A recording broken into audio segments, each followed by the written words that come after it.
I am your host for today. I'm Mike Rogers. I am co-chair of Rise Western New York, where we really do focus on inclusion and community and building activism around what we want to see community be for people with disabilities. So that's basically what we do. I'll say a little bit more about that at the end. We're in conjunction with Voice Buffalo to provide these lunch and learns. So today we're going to be learning about inclusive communities and intentional communities of care. We have Andrea With and Maggie Buckley from L'Arche. Um, the two of you, could you please tell us a little bit about who you are and why you're here today? And then we'll go into what L'Arche is and all that. Andrea, would you like to start? Oh, sure, I could start. Yeah, my name's Andrea. I'm community leader and executive director at L'Arche Buffalo. Why am I here today? I think I'm here because of our connection with Arise and just the excitement that I have for the growing community, like here in Buffalo. We've been like organizing community of folks with and without disabilities together. And I'm excited to share more of that with you guys. I'm from Buffalo originally. I lived in Chicago for 5 years at a large community over there, and then just moved back this past August. So I'm very much reconnecting with community here in Buffalo, but excited to be here. Yeah. Very cool, very cool. Maggie, what about you? Hi, I'm Maggie Buckley. I'm a parent of a woman with Down syndrome and autism, and I am part of Transforming Care, the organization that originally was formed to bring a L'Arche to Buffalo. So we worked for several years to do that. We're very happy now that we have an actual L'Arche project here. And now I am a board member for Transforming Care, which does business as L'Arche Buffalo currently. Okay, very good, very good. So, what is L'Arche? If you were to describe what L'Arche is for somebody that knows nothing about what L'Arche is, what is it? Yeah, I feel like that's the question we get all the time. What is L'Arche? So L'Arche is the name is French. It means the ark, and it's meant to be a place of safety. But it's also a movement that started a long time ago in France. A man without a disability met a man who lived in an institution, and said that's not right, and invited him to live in his home with him, and kind of created this broader movement of folks who with and without intellectual and developmental disabilities who live together, who do life together, who share meals together and plan events together, and do like meaning making together, sharing all these different pieces of their life. There's over 160 large communities around the world of folks with and without disabilities who do life together in some capacity. Oftentimes, these are homes where folks like live together, not as caregiver and like care recipient, but as like roommates and friends who do care for each other in these various ways. Um, and there's 22 communities here in the U.S. as well. Yeah, so ultimately they're communities, they're often homes in which care isn't about a client relationship, but rather about like mutuality, about doing things with each other as opposed to for. Okay. Would you want to add anything to that, Maggie? Um, no, that was a great description. I think my daughter has higher needs, but we still see it as something that would be appropriate for her, because we see how important the relationships that she's built with caregivers have been. Um, and we see that she struggles to maintain those kinds of relationships, and that kind of equity in relationship. So that's one of the things that drew me to L'Arche. There's also I saw in the communities that I visited incredible compassion and commitment. Very good, very good. We'll get into a little bit of the meat and potatoes of some of the differences, than traditional um community living for people in larger groups. So, how did you get involved in the large movement, Maggie? Tell us how, Maggie Buckley woke up one day and said, "I'm going to do large." Well, I woke up one day and said, "We're in trouble." Like I had visited a couple places. This was many years ago, and I could see that my daughter was not going to thrive in the options that were open for her. And so I started exploring. And L'Arche just came up and at the same time, I was also aware of Henry Nouwen, who was a Catholic priest who was a great spiritual writer, writing on many topics and mostly on mutuality and compassion and caregiving. And he actually, at the end of his life, lived in a L'Arche in Toronto in Daybreak. So I read everything that Henry Nouwen wrote, and really fell in love with the philosophy. So that's really how I got involved. And I have to say, it's been a persistent um, voice in my head that we need a Larson Buffalo. Well, thank you, Maggie. What about you, Andrea? What made you get involved in this at all? Yeah, I feel like everyone's like journey to this kind of thing is really distinct. I have like family members with autism, and I feel like disability has always been kind of part of my life in this way. And so I started off like working as a TA at a school for kids with autism, and then as a job coach, an employment specialist, so finding work for folks with intellectual developmental disabilities. And I loved like being able to like integrate folks like into community like as adults. Oftentimes I was working with folks who like were living with their parents and were employed for the first time, and like doing that work of like not just with them doing job skills, but with their employers, with their coworkers, with customers, and saying like, hey, like disabled people belong in public spaces. Like we all kind of should be in public together. We all share space together. Um, and I really enjoyed that work of like integration.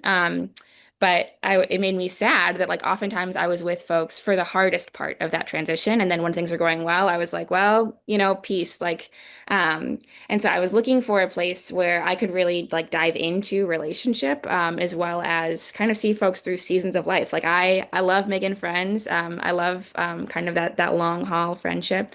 Um, and actually knew someone who worked at the L'Arche in Chicago who was stepping away, but he was like, "Hey, I think you'd be a really good fit for L'Arche." And so I visited their community. Like I had dinner over at one of their houses. I went to one of their community nights. And the relationship was so different. I was like, that's what I'm looking for. I've lived like in an intentional community before, like in college, like there was a home that I lived in that was centered on like racial like justice. And so like being part of a community that was centered around a value or thinking about something together is something that I also really enjoyed. And so kind of like merging these two parts of my life where I love doing life together in this really intentional way. And I love like building relationships across difference. And L'Arche lets me do both of those really, really well, and practice all those pieces of myself every day. So I'm going to ask you one more question, and then we're going to watch a short video that'll give our attendees and those that are going to watch at a different time um an idea of what a large community looks like. Um, but to me, the meat and potatoes of the crux of the matter of services and what it means to be community and how we support each other is this next question. Um, so what makes large different from group homes? Because when I first um heard of large, I was like, oh, this is just another way to be nice to people with disabilities, to have them be in communal living, and it's all nice and looks good, but it's still it's not. a real community, blah, blah, blah. This is what I thought in the past. And then I met Maggie and we talked and I learned that that's not true. So what's the difference between L'Arche and a traditional group home that you might see in like New York State? Would you want to take the first swing at it, Maggie? Because I know you came Sure. like first. I think probably the biggest difference is the mutuality that exists in relationship where people really are spending time with each other, not doing for and and there are people in L'Arche that have, I mean, I've encountered people with fairly with pretty high needs, but still there's a different approach to those two people, um, where you get a sense that people are friends, and that people are enjoying each other's company. We went to a Northeast conference last year, and it was comprised of communities from all over the Northeast, and the people who lived in the community and their staff people or their, so it was core members. Those are the people that are the people who live in the community, and it was a completely different feel. They did they did talent shows where people with and without disabilities participated together, and they were just having fun together. They were friends. There was there was a crisis. There was a power outage, and we were staying in a college dorm. And everybody eventually had to be evacuated because there was no elevator service. And but it was handled like it was just unbelievable, the care and the concern. And even for us, we were new to the group because we hadn't been in large groups before, and we kept hearing people say, where are the Buffalo people? Are the Buffalo people okay? And there was just this inclusiveness that I have not experienced before. Um, and dedication. And I met some women from Germany who were from the L'Arche in Boston, and they were there I think they had a several month stay in L'Arche, and they were preparing to go home to Germany. And I said, "Oh," and they said they didn't want to leave, and I said, "Oh, what makes you want to stay?" And I expected they would say Boston or, having fun in the United States. And they said L'Arche. That's why we want to stay. We don't want to leave this community. We feel fulfilled here. And it's just a testimony to how people feel once they've experienced it. Mhm. Now, I'm gonna ask this specifically to Andrea first, because before we got on, maybe a couple weeks ago, Andrea, you were talking to me about kind of what it means to be a caring person when it comes to people with disabilities when you're part of the community. How do people get compensated in order to live together? What are some of the facts of that? How does that work? And Oh, and sure. and then we'll go to the video. Of like, what does the budget look like, or like, No, what is no, no, not the budget. Because typically, when you work in a group home setting, the the worker takes care of the person that's living in the home. They it? get paid, through an agency, through their agency to come in and work in the home. How is this different? You say you Sure. build relationships. How do you do that and still be able to pay the bills and live? Yeah. I mean, so I think every community is like structured a little bit differently just because of the policies of like each state. However, I think it is a lot of culture work. It is a lot of like getting together around values, a lot of conflict, I will say, and doing conflict well. And a lot of like naming what we honor about each other. So like physically what it looks like is there's often like maybe three or four folks with disabilities who live in the home and maybe like one or two assistants who full time live in the home and are like paid a stipend and their rent is free. And then there's often also folks who come in like a normal support person who comes into community. However, what's different is that we like share meals together. We're like really intentionally building relationship together. Not everyone is best friends in L'Arche, but there is this expectation that we're seeing each other as people first, and we're recognizing what is good about each other, and not just doing crisis, not just doing care together, but looking out for each other.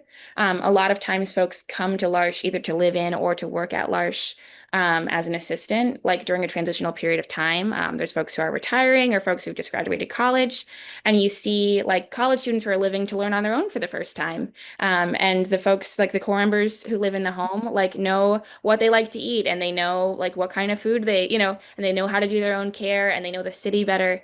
And so there's this like really natural exchange of folks growing and learning from each other, as well as just like my experience of being in L'Arche is like everyone is kind of on this broad spectrum of disability. And when I was working at a L'Arche in these 3 homes in Chicago, seeing folks with all sorts of expression of like all sorts of different mobility, all sorts of different communication skills. There is something really beautiful about learning like how to live like a joyful, rich, full life, no matter what your body is up to, no matter what your brain can do. And seeing that modeled is a huge gift to me, because I think that there is something interesting about disability is not something that happens to some people and not to others. We all are kind of like differently on the spectrum. But the way that I look at my own body and my own life is so different. Having close friends who I've lived with and seen many different seasons, you know. So I'm not sure if that is answering your question, Mike. Yeah, that is because the reason I ask that is because traditionally the relationship between staff and service recipient is very spelled out, very rigid. Like, Yeah. okay, Hmm. I come in your house because I'm hired by the agency. You live in the house. This is a certified setting, which I call a home. Um, their home, the people's home there. But what you're describing is a mutual relationship that's built where you support each other. And I think every relationship in life should be like that. That's what, you know, ordinarily is what happens. In life, there's always some variation, right? People disagree and Mhm. variation on how people have relationship, tumultuism sometimes. But basically, it's about, mutual respect and caring about the well-being of another person, right? So Yeah. that's yeah, and you kind of you got to that. So why don't we watch this couple-minute video of Lars and what the community looks like, in a general term. Nestled in 2 Chicagoland neighborhoods just west of the city are L'Arche Chicago's 3 homes, where core members, adults with intellectual disabilities, share life and everyday activities with assistants, direct support staff. Everyone has their own space, and there's enough room for all of us to like exist in the same place together in a very like wonderful and easy way.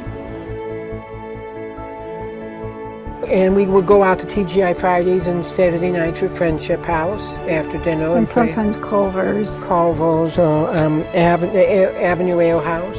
The mission of L'Arche is lived through daily life together, afternoon walks to the park, doctor's appointments, social gatherings, and dinner parties with friends and friends of friends. When it's dark, you never know when Jean's gonna be waiting behind the door when you open it. Made me jump quite a few times, but I've gotten you back. We believe these seemingly ordinary shared experiences have deep significance, precisely because they are shared. Some of my favorite moments in Angel House are dancing with Christiane. She said earlier we didn't dance. We don't have dance parties, and that was a lie. We dance all the time. It is our mission to provide the highest quality of life for each core member. We value and celebrate the unique gifts of each person and we are committed to life together in a way that welcomes our differences. It takes everyone kind of working together to make it a functional home that is a place where everyone can thrive and is life-giving, and yeah, it takes all of us. As our society seems increasingly fearful of difference, L'Arche offers a needed counterstory. That the differences so often keeping people apart can become the substance of joyful and transformative relationships.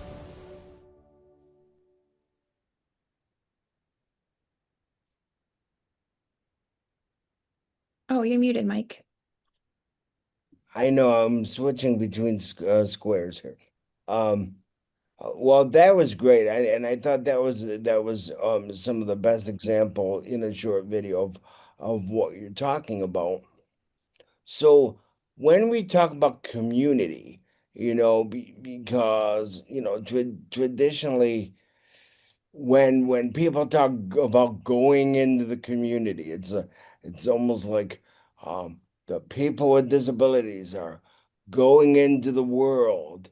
They're going into community like it's this unknown void or on another planet or something. What does community mean to both of you? That's a good question. I think well, for me, it mostly means belonging. It mostly means having a sense of belonging and a sense of home and an acceptance. Like I belong here. Regardless of some of the challenges I might bring, I still belong here. I think I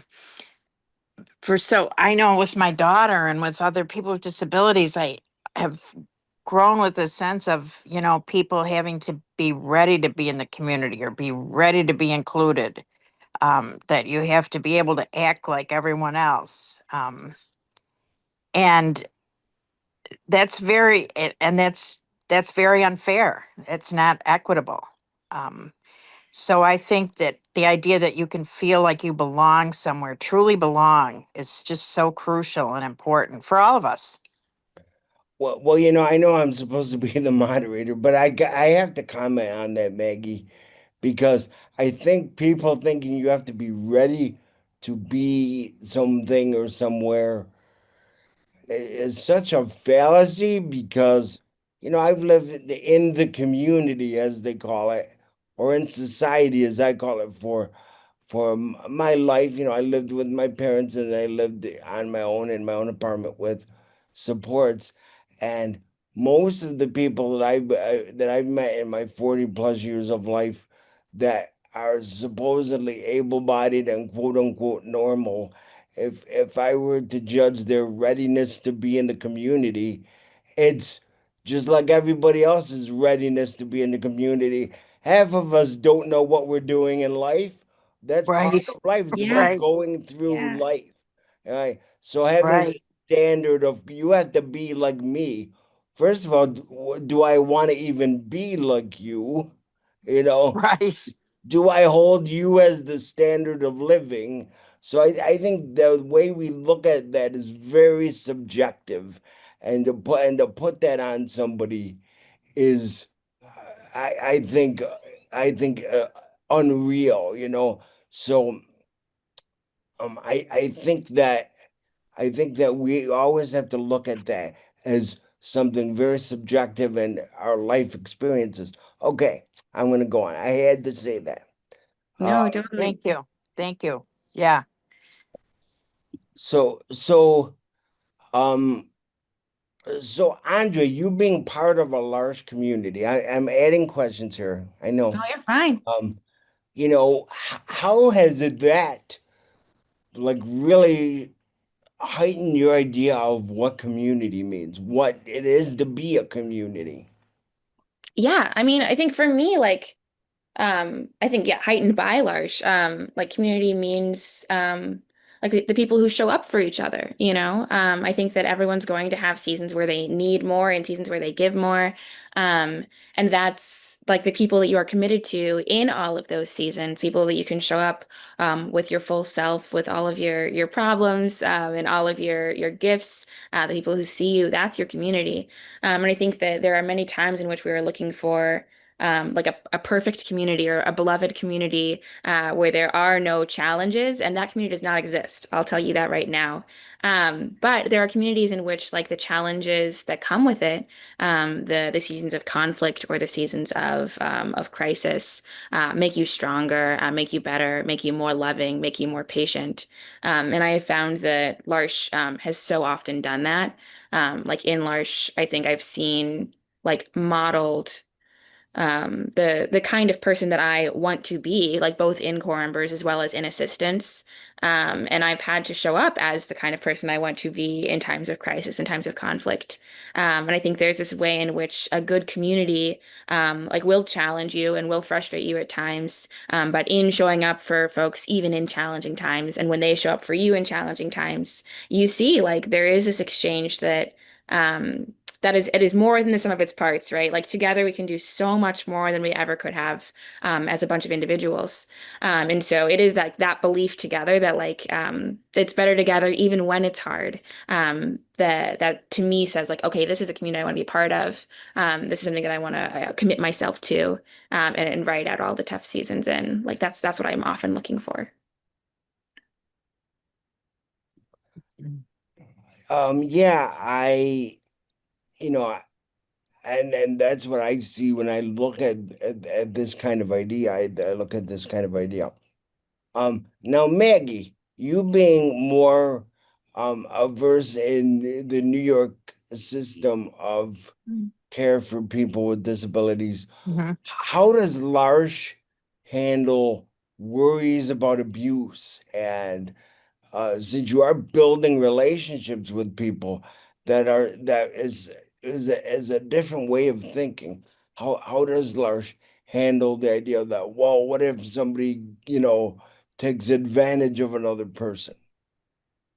Well, that's a great question, Mike. And I think basically one of the answers is that when people are receiving services through L'Arche, they're still receiving Medicaid-based services, so that they're accorded all the rights that come with that. So if you have a staff person, that staff person has been vetted, and there are still all the formal channels available to people to report any sense of abuse or neglect. But I also think, there are these relationships that form and a trust that forms that's different. And I think that we would hope that we, because of the mutuality in these relationships, would move past some of the ideas about, abuse and neglect. Like, I mean, I think there's a great reason to be very careful when you're caring for people. I personally, I'm going off on a little tangent here, Mike, but I have always had difficulty with hearing about staff people, for instance, reported as doing something neglectful if somebody gets out the door without a coat on and it's cold out.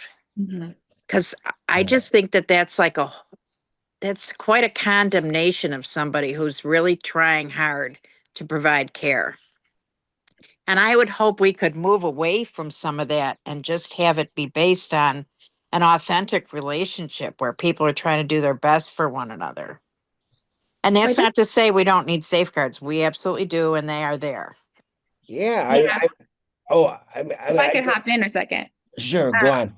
I'll say too, like there's something really interesting about like when you are all centered on these values and also you are all living together, it is quite hard to keep a secret in L'Arche. Even secrets you want to keep and should be kept because people talk to each other. And I think that in the way that like in the if your landlord lives in the building, your grass is mowed, pets are gonna be taken care of. When the caregiver like lives in the building with you and other caregivers do too, like you're not gonna be serving like meals that don't make sense, like the house is gonna be kept kept a certain kind of way. And like folks have eyes on you in this other way.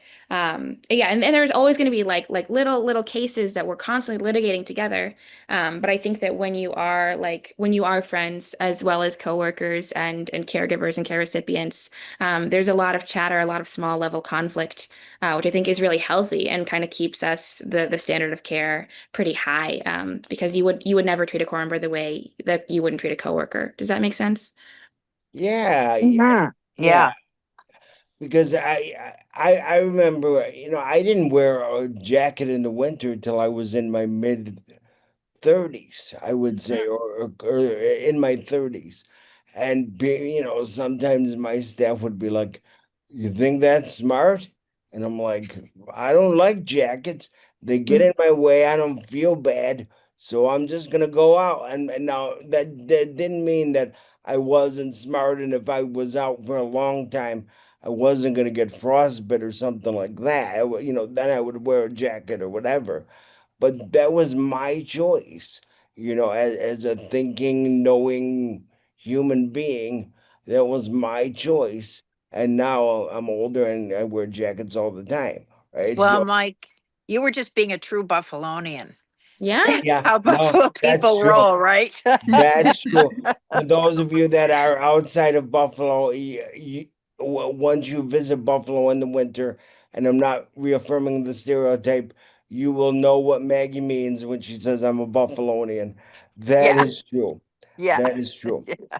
So let's pivot or phase, as we say in the Star Trek universe. Um, what does your efforts now look like in Buffalo? I know you're new. I know you're starting out. So what are you doing? Yeah, great question. So right now we are kind of building these relationships and building these engines of care. Because I say all the time, like we could have a house tomorrow, and if we don't have the culture around it, we haven't built these relationships, we've done nothing, right? And so we have 3 monthly events that happen. Every month we have community night, which is the first Thursday of every month that dashes, where we talk about care, we talk about relationships together, we vision together, we eat snacks together, we laugh, we play together.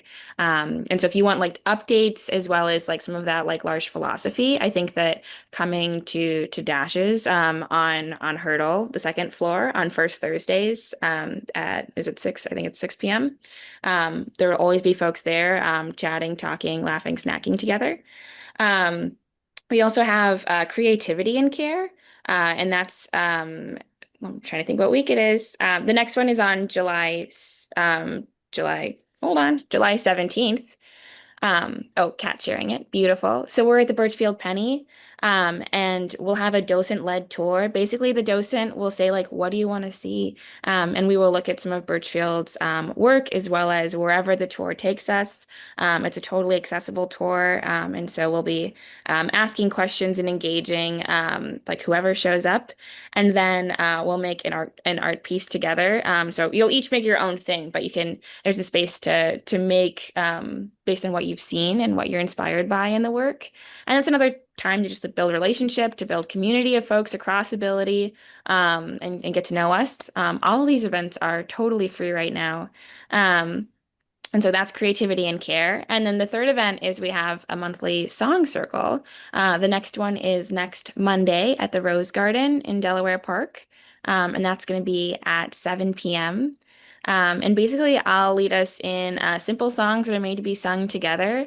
Some of them are protest songs, some of them are reflection songs. A lot of them are about getting in tune with like your body or like reflective in some way or about like collective liberation.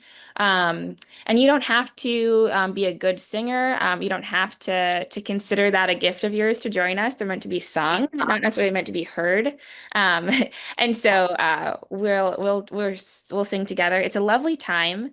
And this is part of like both community building as well as this process of like meaning making together. Of inviting not just your professional self, not just the self that shows up for each other and does work for each other, but the self that thinks together, that has a spiritual life together, the part that asks questions together.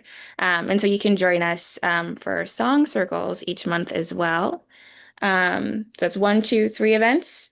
And then we also have a newsletter that goes out once a month. It goes out at the first of the month, and then I'll poke you about events before they happen as well. And so if you want to send me your email, I can add you to that. My email is andrea@larchbuffalo.org. And we'll get Yeah, that in the chat beautiful. for people at the end there.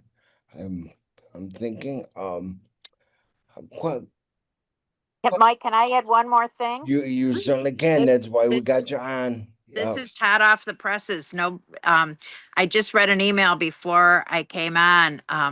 We received, well, actually, the artist who has been volunteering her time with us, Norma Joy, who's a wonderful local artist, and has participated in many of our community art events.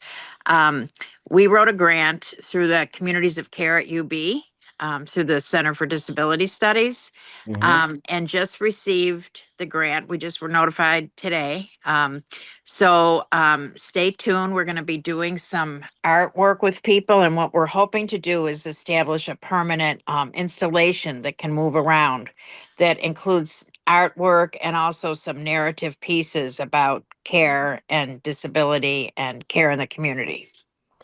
Um, a follow-up question to this. Your events.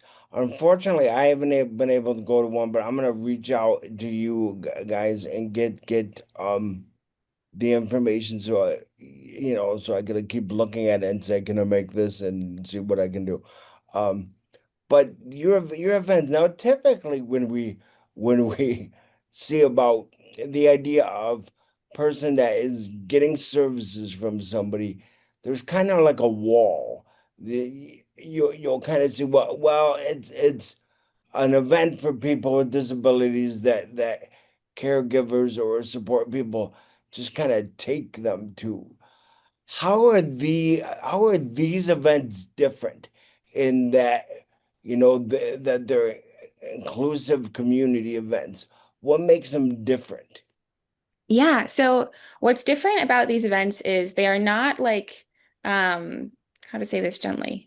Yeah, I think there are often events in which like you're meant to take a person that you are working with to, and then they will be kept occupied by this event, and you can join if you want to as a caregiver. It's not like that at all. So it is like folks come who are just neighbors, are just friends, are just people from the community. People with disabilities come with or without a support worker, just depending on like what their needs are. And it's meant to be enjoyable for anyone. So long as if you enjoy singing, you will enjoy the song circle. If you enjoy art, you enjoy a free museum tour, you will enjoy the Birchfield Penny event. And so it's meant to be just an accessible space, just public space that folks on any range of ability would enjoy engaging with, so long as that's something that you like doing. And so sometimes there's like mostly folks with disabilities there. Sometimes there's no people with disabilities there. We try to avoid that. But it is like meant to be a mix. So that's what's different about it. And they're often really special. Great. So it seems like your efforts are kind of to bring community, like I say, back to earth. Because Yeah. Right. oftentimes we think of community as people with disabilities as something off planet that you're striving to be a part of. I like to tell people they're already part of the community, they just don't realize it yet. Yeah. Yeah. And that goes for direct support people as well, realizing that people with disabilities are part of your community and not just an income stream.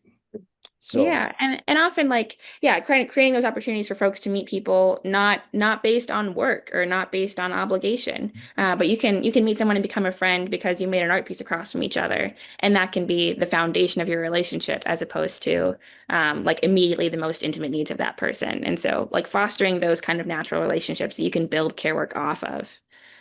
yes, and living in the community, I've I see. I keep saying in the community, like it's another place.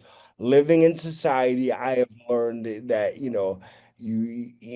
those relations that you build that are not always based on compensation can sometimes be the best. So before we get to questions from our audience, how um how are you planning to grow? Like you say, you always tell me for now we're doing this, but this is what we plan on doing in the future, bringing it all together. So Yeah. what do you envision this to be? Yeah, so I think You right now and we're doing events. A home is in our future. We would love to have a home like the ones in Chicago, like the ones in Boston. Right now, what we are developing is a community of care. So about 6 folks with intellectual developmental disabilities who will be our core members, as well as about the same amount of like care workers or DSPs or folks who are interested in engaging in this, who show up for each other, who we would commit to for the course of a year.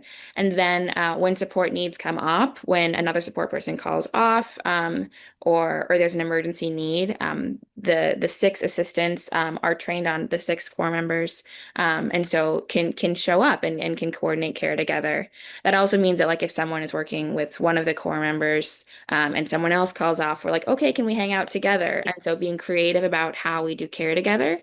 And so we're looking to create that kind of a shared care like model, as well as have times of celebration and like shared like community nights, as well as like these celebration nights or times where we get together, not about care, but about naming what's going well for us, what we have noticed in each other this season. And so intentionally like creating a community together that we're committed to for a year, and then we'll come back, we'll say what worked, what didn't, let's be totally honest with each other, and then see what our step is from there. But practicing this culture of showing up for each other, of doing care for each other, and saying like what needs to change, so that by the time we have a house, we feel ready, we feel like we can commit to people well, because I never want to make promises we can't keep, and so we're kind of going step by step.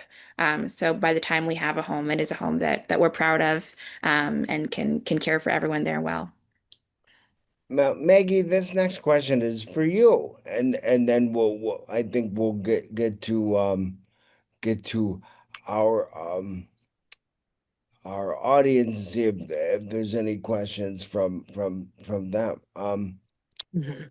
Now you said what you noticed when you experienced L'Arche was a difference, and you were drawn to that difference.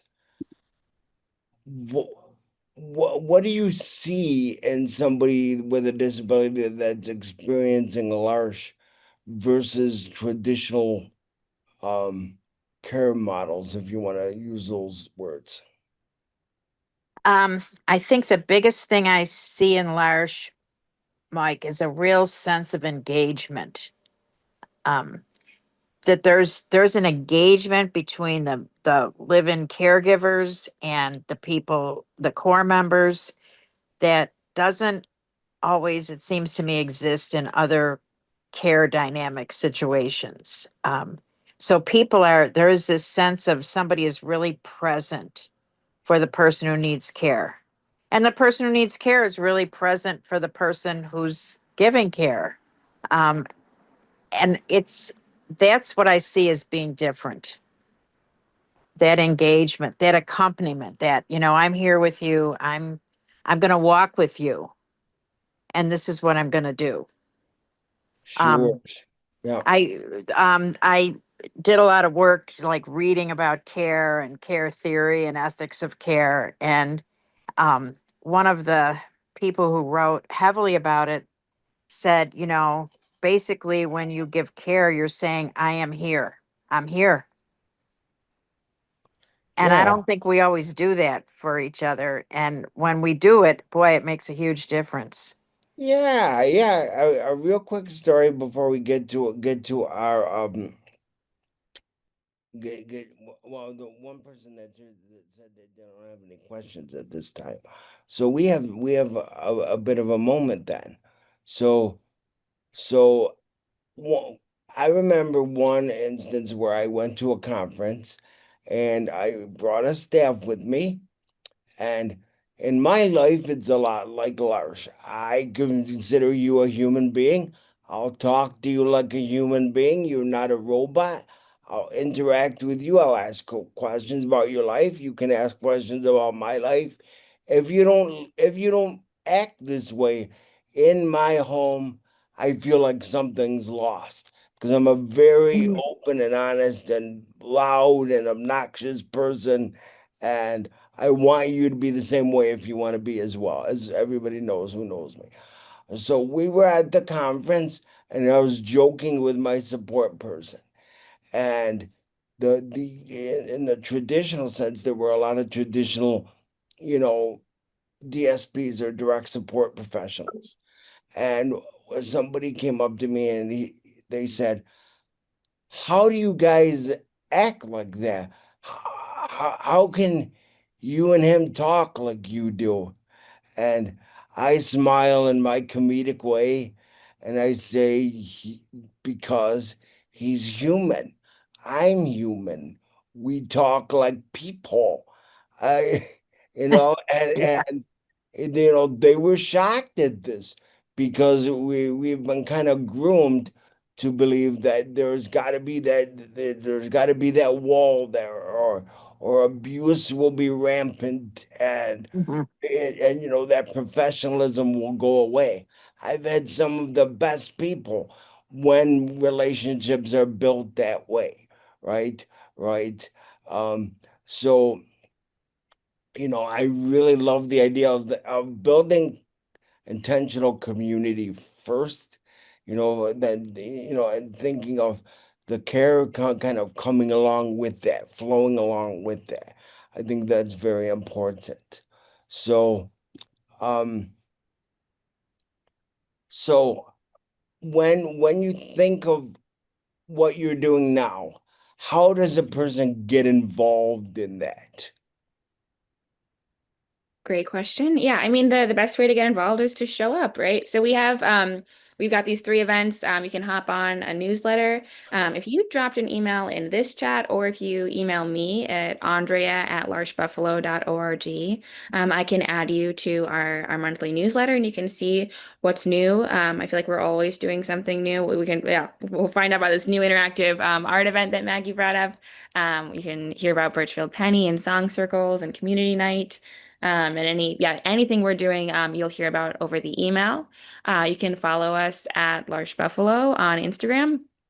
And then showing up in person. I think like meeting people. A lot of people love the idea of Large and love the idea of community and love the idea of doing things with. But what makes it a community is when we show up for each other, right? When there's people from all sorts of different like paths of life, all sorts of different backgrounds coming together and meeting each other. And so take a step out, come to one of our events, meet someone new, and then come back and see who's there next time. But that's the best thing you can do for us is sign up for the newsletter, or for also Instagram and start showing up because we'd love to see you. Yeah, I'm involved in a similar organization that believes in community, Yeah. showing up, coming out, and I think that's one of the biggest things is the idea that if you are around other people, that's inclusion. There can be many definitions and thought about inclusion, but the only way you can be around and be included is to be there. And Yeah. Mhm. and I Yeah. think, I mean, physically, you have to be there Mhm. to be included, or virtually, if that's an option as well. But you're not going to get that change unless you show up to things. That's a Mhm. revolutionary thing to some people. Well, what do you mean? I mean, okay, what action are you taking to be included?